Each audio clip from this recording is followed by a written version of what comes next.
Toujours en Normandie, je vous emmène aujourd'hui à Vernon, toujours sur les bords de la Seine. Et voilà un village typique dans quelques rues avec les pans de bois, les vieilles maisons. Mais ce que je veux vous montrer, c'est la collégiale de Vernon.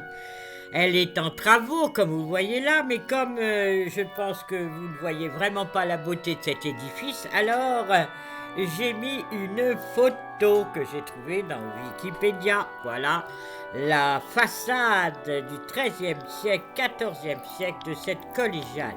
C'est une des plus vieilles de Normandie. Elle a été fondée en 1072 par Gilbert Fitz-Orben, évêque d'Évreux, à côté d'un temple païen.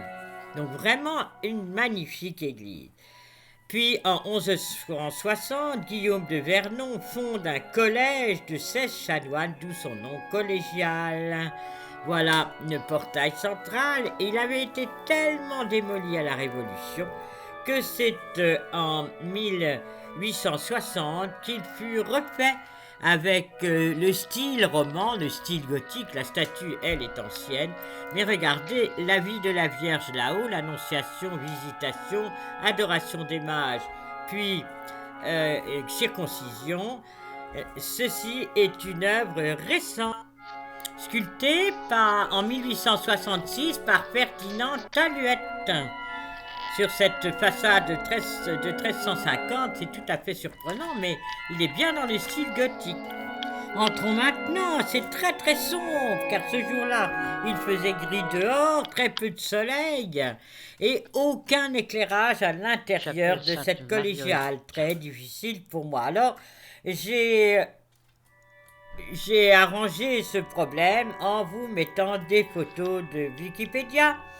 Donc voilà, ici c'est l'orgue, cet orgue tout à fait magnifique, édifié en 1610 par Jean Houry, 2200 tuyaux et 35 jeux. Le buffet est lui aussi de 1610, il représente David, les vertus et les anges musiciens.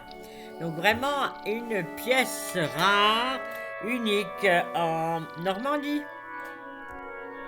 Voilà l'hôtel avec ce chœur roman de 1200, vraiment très très bas de plafond, donc peu de lumière, des reliquaires, vous voyez ici, regardez le déambulatoire tout à fait étonnant, très bas, très noir, mais superbe et de l'an 1050.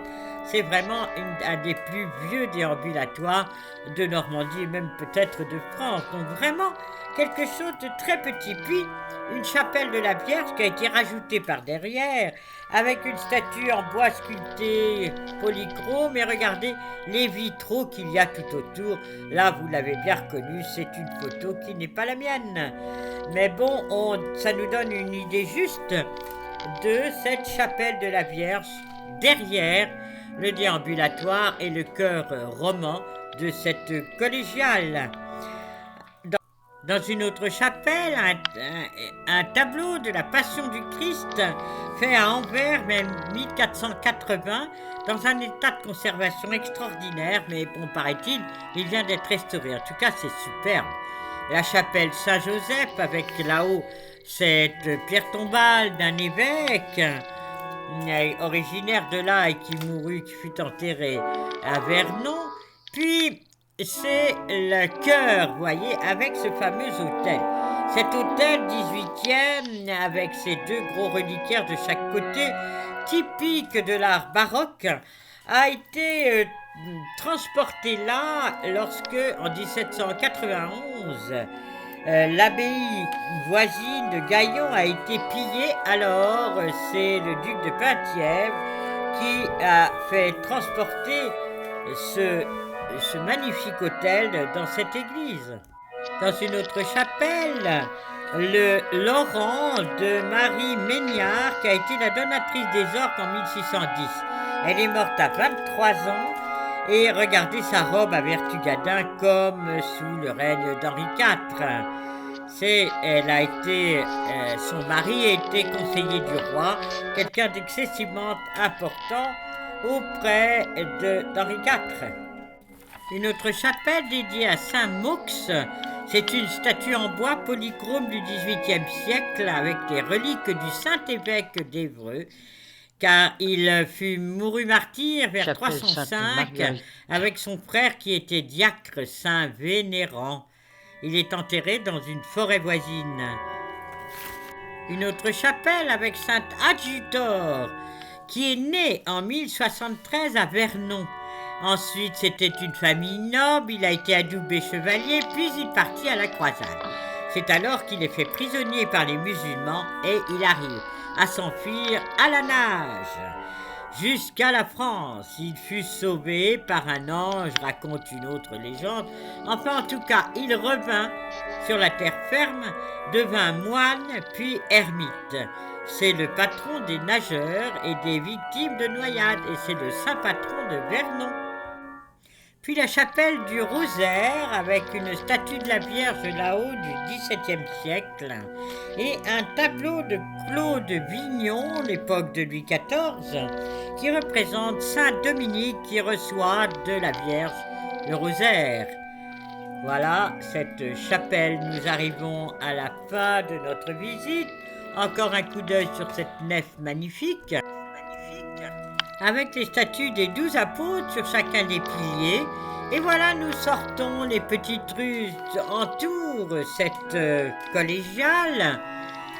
Vous voyez là, bien ancienne et bien abîmée par les ans. Et là, nous sommes derrière, avec cet art roman que l'on reconnaît. Et là, la petite chapelle de la Vierge que nous avons vue tout à l'heure, de l'autre à l'intérieur.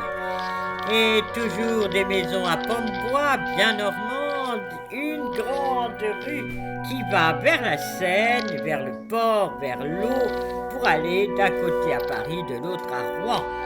Monet habitait la région et voilà le tableau qu'il fit de cette collégiale.